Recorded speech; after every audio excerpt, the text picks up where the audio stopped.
श्री शिवाय नमस्तुभ्यम। हर हर महादेव। प्रिय भक्तों, आप लोग कमेंट में जय श्री कृष्णा, राधे राधे, जय श्री सूर्य देवता अवश्य लिख दें। प्रिय भक्तों, जैसे कि आप लोगों को पता ही है कि साल 2025 21 सितंबर दिन रविवार को सूर्य ग्रहण पड़ रहा है और इसी दिन अमावस्या तिथि भी पड़ रही है। और ये कोई आम तिथि नहीं है। इस तिथि का बहुत ही बड़ा एवं विशेष महत्व होता है। पूरे एक साल बाद आता है ऐसा मौका। प्रिय भक्तों, आज का दिन बहुत ही बड़ा एवं प्रभावशाली माना जाता है, क्योंकि आज ही के दिन पितरों की विदाई और सूर्य ग्रहण और साथ ही साथ अमावस्या तिथि पड़ रही है। इन तीनों का संयोग बहुत ही कम आता है। सूर्य ग्रहण में 4 ऐसी भाग्यशाली कौन सी राशियां हैं जिनका पूरा का पूरा किस्मत बदलने वाला है। सूर्य ग्रहण और अमावस्या तिथि का जो संयोग है ये बहुत ही कम आता है। इस दिन एक छोटा सा उपाय बहुत ही प्रभावशाली माना जाता है। प्रिय भक्तों, ये कोई मामूली सूर्य ग्रहण नहीं है, क्योंकि अमावस्या भी पड़ रही है और इस दिन अमावस्या तिथि का संयोग बन जाए तो आपको एक छोटा सा उपाय जरूर करना है, क्योंकि इस दिन का उपाय बहुत ही प्रभावशाली एवं लाभदायक माना जाता है। माताएं बहनें, इस दिन आपको एक छोटा सा उपाय कैसे करना है और कब करना है, घर का कौन सा सदस्य इस छोटा सा उपाय को कर सकता है। इस उपाय को करने से आपको उस फल की प्राप्ति होगी जिस फल का आपने कभी भी कल्पना ना किया हो। इस उपाय के बाद आपकी किस्मत पूरा का पूरा बदलने वाला है। ये आपके बंद किस्मत का चाबी है। अमावस्या को प्रदोष काल में एक दीपक कहाँ जलाएं और कितने बजे जलाएं, इस दिन हमको क्या करना है क्या नहीं करना है, क्योंकि सूर्य ग्रहण लगने जा रहा है आज की रात में और सूर्य ग्रहण से पहले सूतक काल का समय होता है। सूतक काल में क्या करना है और क्या नहीं करना है। और प्रिय भक्तों, कल से शारदीय नवरात्रि भी स्टार्ट हो रही है। भक्तों, आइए अब हम परम पूज्य गुरु जी श्री प्रदीप मिश्रा जी द्वारा जान लेते हैं आपको इस छोटे से उपाय को कब और कैसे करना है, घर का कौन सा सदस्य इस उपाय को कर सकता है और इस दिन हमें क्या क्या सावधानियां रखनी है। चलिए गुरु जी के माध्यम से संपूर्ण जानकारी प्राप्त करते हैं। पितृपक्ष महीने के अमावस्या के दिन अगर इस वाले उपाय को कर लिया तो आपको इस उपाय को करने का वो फल मिलेगा जिसकी आपने कभी कल्पना भी नहीं करी होगी। इसीलिए आप लोग इस वाले उपाय को एक बार जरूर कर लेना, ताकि आप लोगों के हाथ से यह मौका ना जा सके और आपको इस उपाय को करने का फल मिल सके। दोस्तों, यह उपाय पंडित जी ने अपनी अभी की ही शिव महापुराण की कथा में बताया है। जिस उपाय को आज हम आपको बहुत अच्छे से समझाने वाले हैं, इस वीडियो को देखने के बाद इस उपाय को समझने के लिए आपको कोई और वीडियो को देखने की जरूरत नहीं पड़ेगी। तो चलिए दोस्तों, उपाय को शुरू करते हैं। देखिए, यह इस श्राद्ध महीने के रविवार के दिन यह इतना खास होता है, इतना महत्वपूर्ण होता है। देखा गया है कभी कभी बड़े बड़े पूजा पाठ अनुष्ठान से जो मनोकामना पूर्ण नहीं होते, वो इस श्राद्ध महीने के अमावस्या के दिन एक छोटे से उपाय करने से ही आपकी मनोकामना पूर्ण हो जाती है। और बहुत सारे लोगों ने इस उपाय को किया भी है और उनको इस उपाय को करने का फल भी जरूर मिला है।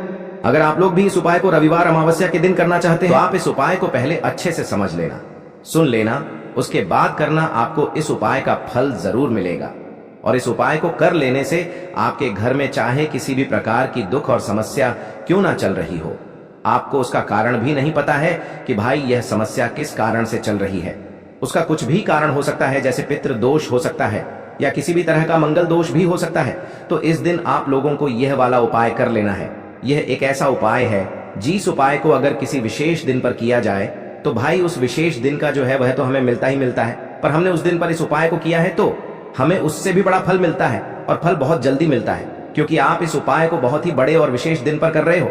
तो चलिए अब उपाय के बारे में बात करते हैं, लेकिन उससे पहले आप लोगों को यह जानना आवश्यक है कि आखिर ये उपाय किस समय करना है, किसको करना है और कैसे करना है। तो चलिए हम आगे आपको वीडियो में एक एक करके बता देते हैं, लेकिन उससे पहले अगर आप लोग हमारे चैनल पर नए हैं तो हमारे चैनल को सब्सक्राइब कर लेना और इस वीडियो को लाइक करके कमेंट बॉक्स में श्री शिवाय नमस्तुभ्यम, ओम नमः शिवाय जरूर टाइप कर देना। और अपने फायदे के लिए, गरीबी दूर करने के लिए इस वीडियो को पूरा देख कर जाना, तभी आपको लाभ की प्राप्ति होगी। यदि आज आपने वीडियो को बीच बीच में से देखा, काट काट कर देखा, तो आपको जीवन में कभी सफलता हासिल भी नहीं होगी। तो दोस्तों, इस एक दीपक वाले उपाय को हमें इस अमावस्या के दिन कैसे करना है, किसको करना है, किस समय करना है और कहां पर करना है, ये सारे सवालों के जवाब आपको इस वीडियो में मिल जाएंगे। और जो ये वीडियो देखेगा भाई, उसको एक दीपक वाला उपाय जरूर करना चाहिए, क्योंकि इस दिन हल्दी का भी बहुत ही बड़ा और विशेष महत्व होता है। और जब बात आ जाए एक सूर्य ग्रहण दीपक की, तो ये सोने पे सुहागा वाली बात हो जाती है और ये एक बहुत ही बड़ा उपाय हो जाता है इस पितृ अमावस्या। तो हम समझते हैं इस वाले उपाय को हमें करना किस समय है। इस एक हल्दी दीपक वाले उपाय को हमें इस अमावस्या के दिन करना किस समय है। तो देखिए, इस उपाय को करने का जो समय है वह सुबह का समय है और शाम का समय भी है। अब देखिए, यहाँ पर हम मुख्य रूप से सुबह का समय नहीं बोलेंगे, क्योंकि 21 सितंबर रविवार अमावस्या का दिन है और इस दिन प्रदोष काल के समय का बहुत महत्व होता है। बाकी अगर सुबह के समय भी करेंगे तो भी अच्छा होगा, उसमें कोई भी दिक्कत वाली बात नहीं है। तो चलिए जानते हैं इस विशेष उपाय के बारे में। लेकिन उससे पहले एक प्रार्थना, अगर आप इस चैनल पर नए हैं तो आप इस वीडियो को लाइक करें, चैनल को सब्सक्राइब करें और कमेंट बॉक्स में आप अपनी राशि या अपना नाम जरूर डाल दें, क्योंकि हम राशि से जुड़ा भाग्य भी बताते हैं और भाग्य में चल रही परेशानियों को दूर करने के लिए वह आसान से आसान उपाय भी बताते हैं। तो चलिए अब हम अपने सबसे पहले उपाय की बात कर लेते हैं। देखिए, अश्विन मास के दिनों में विशेषकर भगवान शिव और माता पार्वती और विष्णु भगवान का पूजन किया जाता है। अब साथ ही साथ अमावस्या का दिन भी पड़ गया है, तो ऐसा समझ लीजिए आपके जीवन में धन भी आएगा, सुख भी आएगा, धन बढ़ेगा भी, और साथ ही साथ आपके जीवन के सारे संकटों को भगवान शिव जी दूर कर देंगे। तो चलिए सबसे पहले बात कर लेते हैं सबसे पहले उपाय की, जो कि अमावस्या वाले दिन आपको विशेष कर करना है। और इस उपाय को करने से आपकी कोई भी ऐसी इच्छा, कोई भी विश जो अभी तक अधूरी है, पूरी नहीं हो रही है, तो आपकी बड़ी से बड़ी विश और मनोकामना भी पूरी हो जाती है जब आप अमावस्या वाले दिन इस पहले उपाय को कर लेते हैं। तो देखिए, आप सभी जानते हैं कि श्री हरि विष्णु जो है, उन्हें तुलसी दल सबसे प्रिय है। बिना तुलसी माता के श्री हरि विष्णु अधूरे हैं और बिना तुलसी पत्तों के श्री हरि विष्णु का भोग अधूरा है। अब श्री हरि विष्णु को प्रसन्न करके आप अपनी किसी भी मनोकामना को पूरा कर सकते हैं, क्योंकि श्री हरि विष्णु प्रसन्न हो गए तो आपकी कोई भी विश और इच्छा, मनोकामना अधूरी नहीं रहेंगी। तो आपको तुलसी के 5 पत्ते लेने हैं। अब यह 5 तुलसी के पत्ते जो आपने लिए हैं, ये 5 तुलसी के पत्ते आपको श्री हरि विष्णु को अर्पित करने हैं।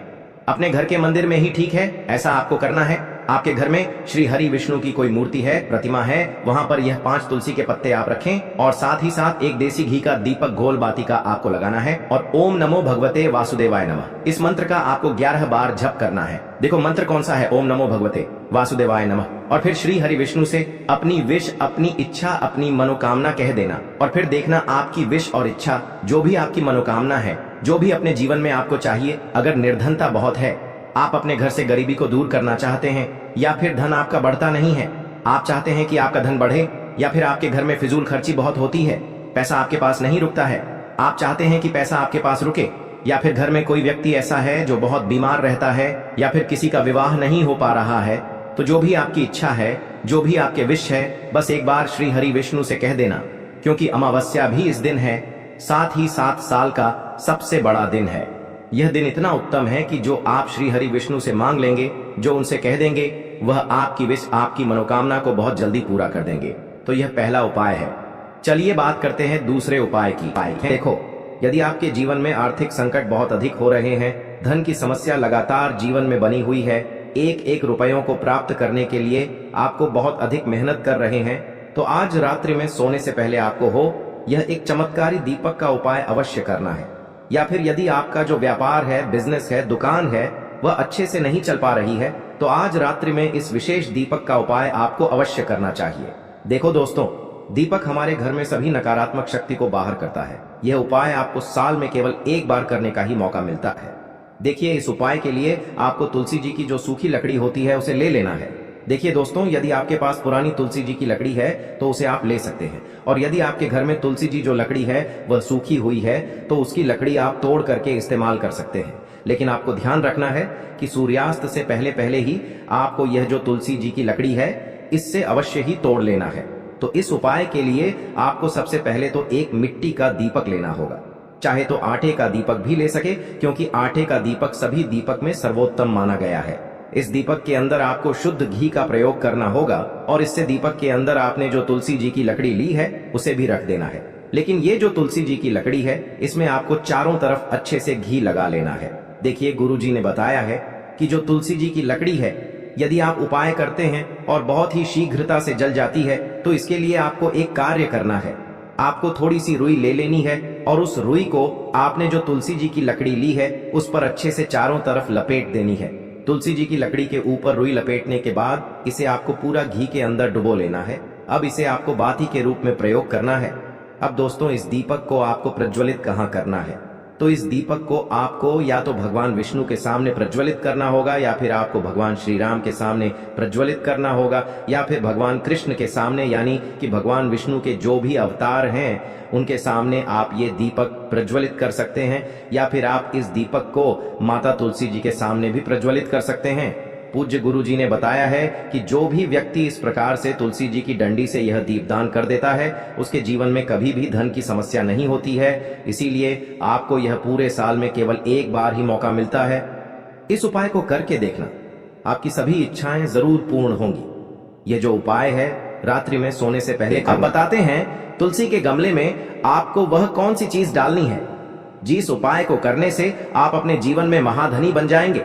इतना धन आपको मिलेगा कि कभी भी आपके धन में कमी नहीं आएगी, कभी भी आपका धन बर्बाद नहीं होगा। आपके पैसे की बर्बादी बिल्कुल आपके जीवन से रुक जाएगी। और जो लोग कहते हैं कि घर में पैसा तो आता है, पैसा रुकता नहीं है और पैसा बढ़ता नहीं है, वृद्धि नहीं हो रही है, उन्हें भी विशेष यह तीसरा उपाय अमावस्या वाले दिन जरूर करना चाहिए। तो देखिए, पहले ही आपको बता दिया कि श्री हरि विष्णु की पूजा और उनका भोग, श्री मतलब तुलसी मैया के बिना अधूरा है ना? और तुलसी मैया जो है वह श्री हरि विष्णु के बिना अधूरी है।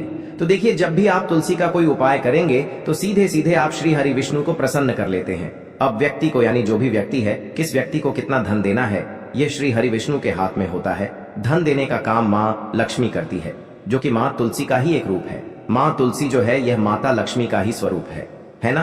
तो आपको करना क्या है? आपको लेनी है यहाँ पर हल्दी पिसी हुई, जो कि श्री हरि विष्णु से जुड़ी हुई है, आपके गुरु गृह से जुड़ी हुई है, आपकी कुंडली में गुरु को मजबूत करती है, सुख सौभाग्य को खींचने का काम करती है, धन को बढ़ाने का काम करती है। तो एक चुटकी पिसी हुई हल्दी आपको लेनी है, और यह पिसी हुई सूखी हल्दी ही आपको अपने गमले में, तुलसी का पौधा जिस गमले में लगा है उसमें अच्छे से इस हल्दी को डालना है, ठीक है ना? और ओम नमो भगवते वासुदेवाय नमः इस मंत्र का जाप करना है। कितनी बार? कम से कम 11 बार जाप करना है। ओम नमो भगवते वासुदेवाय नमः इस मंत्र का जाप करते रहना है। और हल्के हल्के से तुलसी के पौधे में आपको पूरे गमले में पीसी हुई हल्दी का छिड़काव करना है। तो देखिए, जो व्यक्ति इस उपाय को अमावस्या के दिन कर लेता है, ऐसा समझ लीजिए अपने जीवन से नहीं आने वाली 7 पीढ़ियों के जीवन से निर्धनता और गरीबी को दूर कर देता है। क्योंकि हल्दी जो है ना, यह साधारण नहीं है। हल्दी इतनी उत्तम होती है कि रातों रात आपके जीवन में चमत्कार करती है। आपने देखा होगा कि कोई भी शादी होती है, विवाह होता है ना? कोई भी ऐसा शुभ काम हम करते हैं उसमें हल्दी जरूर लेते हैं। गृह प्रवेश जब हम करते हैं तो हल्दी के स्वास्तिक का निर्माण करते हैं। कोई भी अच्छा काम करने जा रहे हैं, हल्दी उसमें लेते हैं। और हल्दी जो है यह आपके गुरु ग्रह को मजबूत कर देती है। अगर कुंडली में गुरु कहीं ना कहीं मजबूत है तो इससे उत्तम उपाय आपको ऐसा समझिए अमावस्या का मिलेगा नहीं। बहुत ही उत्तम उपाय है, तुलसी के गमले में एक चुटकी पीसी हुई हल्दी डालना है। तो यह बहुत ही उत्तम उपाय है। इस उपाय को आप जरूर करें अमावस्या वाले दिन, और साल का सबसे बड़ा यह दिन है। तो इस उपाय को करने से श्री हरि विष्णु और महादेव आपसे न केवल प्रसन्न होते हैं, आपसे इतना प्रसन्न हो जाते हैं कि जीवन में कभी आपके गरीबी और निर्धनता को नहीं आने देते हैं। तो चलिए अब बात कर लेते हैं अपने तीसरे उपाय की, जो कि मुख्य द्वार से जुड़ा हुआ है। और यह उपाय है स्थिर लक्ष्मी के वास के लिए। ऐसा पैसा आपके घर में आएगा जो आपके घर में ही रुकेगा। ऐसा पैसा कभी आपके घर में नहीं आएगा जो आपके घर से जाएगा, और विशेषकर फिजूल खर्ची में जाएगा।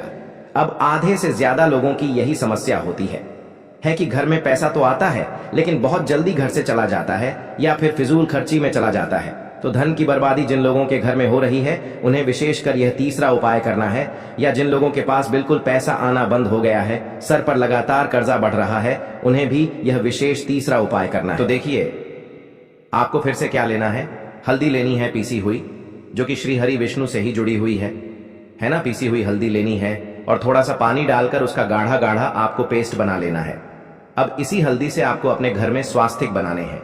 कितने स्वास्तिक? एक स्वास्तिक आपको बनाना है अपनी तिजोरी पर, जिसमें आप पैसा रखते हैं। चाहे तो आप संदूक में रखते हैं, अलमारी में रखते हैं, जिस चीज में भी पैसा रखते हैं, बस वहां पर हल्दी से एक स्वास्तिक बनाना है। दूसरा स्वस्तिक आपको कहां बनाना है? अपने घर के मंदिर में, है ना? और 2 स्वस्तिक आपको बनाने हैं अपने घर के मुख्य द्वार पर बाहर की तरफ। हल्दी से 4 स्वास्तिक आपको बनाने हैं। 2 स्वास्तिक मुख्य द्वार पर बाहर की तरफ, एक तिजोरी पर, है ना? और एक अपने घर के मंदिर में। बस यह उपाय आपने अगर अमावस्या वाले दिन कर लिया तो देखिए जो धन की तिजोरी है उसमें पैसा भरा रहेगा। कभी भी धन की तिजोरी धन से खाली नहीं होगी, क्योंकि जहां पर हल्दी का स्वस्तिक एक होता है वहां कभी धन की कमी नहीं होती है। हमेशा वहां पर धन की देवी माता लक्ष्मी वास करती हैं, क्योंकि हल्दी किससे जुड़ी हुई है? श्री हरि विष्णु से। और माँ लक्ष्मी कहाँ होती है? जहां श्री हरि विष्णु वास करते हैं। अब बात करें कि आपके घर का मंदिर जो है उसमें अगर आप एक स्वास्तिक बनाते हैं तो आपके घर से ऊर्जा जो है पूरे में ऊर्जा फैलती है ना? तो आपके घर में पॉजिटिव एनर्जी बढ़ती है, सकारात्मक ऊर्जा बढ़ाती है। जब आप अपने घर के मंदिर में हल्दी का स्वस्तिक बनाते हैं, आपके घर से बुरी शक्तियां, नेगेटिव एनर्जी जैसी चीजें बिल्कुल आपके घर में नहीं रुकती हैं। मुख्य द्वार तो इतना उत्तम होता है कि मुख्य द्वार से ही माँ लक्ष्मी की नजर सबसे पहले आपके मुख्य द्वार पर ही पड़ती है। और मुख्य द्वार पर अगर आपने हल्दी के स्वस्तिक बना दिए तो माँ लक्ष्मी देखते ही प्रसन्न हो जाती है, क्योंकि यह श्री हरि विष्णु से जुड़ी हुई है ना? और हल्दी के स्वास्तिक जहां पर जो व्यक्ति अपने घर के मुख्य द्वार पर बनाते हैं, ऐसा समझ लीजिए माँ लक्ष्मी उनके घर में वास करती ही करती है और कभी भी ऐसे घर को फिर छोड़कर नहीं जाती है। स्थिर लक्ष्मी का वास आपके घर में होगा। यह हल्दी के स्वास्तिक वाला उपाय अमावस्या के दिन बहुत ही उत्तम है। साथ ही साथ कोशिश करें कि इस दिन गाय माता को हरी घास अवश्य खिलाएं। अगर आपको हमारी ये वीडियो पसंद आई हो तो हमारे इस वीडियो को लाइक करें, चैनल को सब्सक्राइब करें, कमेंट बॉक्स में लिखें हर हर महादेव, जय मां लक्ष्मी। अब बात करते हैं अगले उपाय। देखिए इसके लिए आपको क्या करना है, एक काली मिर्च लेनी है। देखो ध्यान से समझना, एक काली मिर्च लेनी है और ध्यान देना है कि काली मिर्च कहीं से भी खंडित नहीं होनी चाहिए। फिर इसके बाद आपको लेना है एक गोल बाती का दीपक। देखिए दीपक आप चाहे तो माटी का ले लें, और यदि आपके पास माटी का दीपक नहीं है तो आप यह दीपक शुद्ध आटा लगा करके एक दीपक बना सकते हैं। बस आपको ध्यान देना है कि उस आटे में आपको नमक या हल्दी का प्रयोग नहीं करना है। ठीक है, तो आप एक बढ़िया सा दीपक बना लें और उस दीपक में गोल बाती लगा करके उस दीपक में आपको घी भरना है। देखो गाय का शुद्ध घी आपको उस दीपक में भरना है। अब क्या करना है, आपको इन दोनों चीजों को लेकर चले जाना है। बेलपत्र के पेड़ के पास देखिए, देखो गुरुजी ने अपनी अभी की शिव महापुराण कथा में भी बताया था, जो भी व्यक्ति प्रदोष काल में जो भी एक दीपक प्रज्वलित कर देता है उसके घर पर धन की कमी नहीं हो सकती। देखो यदि आपके घर के आसपास कहीं बेलपत्र का पेड़ नहीं है या घर से काफी दूर पड़ता है और आप जा नहीं सकते, तो आगे हम ये भी बताएंगे कि कैसे इस उपाय को करना है। अगर बेलपत्र वृक्ष ना हो तो देखो अब आपको प्रदोष काल में इन दोनों चीजों को लेकर चले जाए बेलपत्र के पेड़ के पास में। अब क्या करना है, सबसे पहले आपको उत्तर दिशा की ओर मुंह करके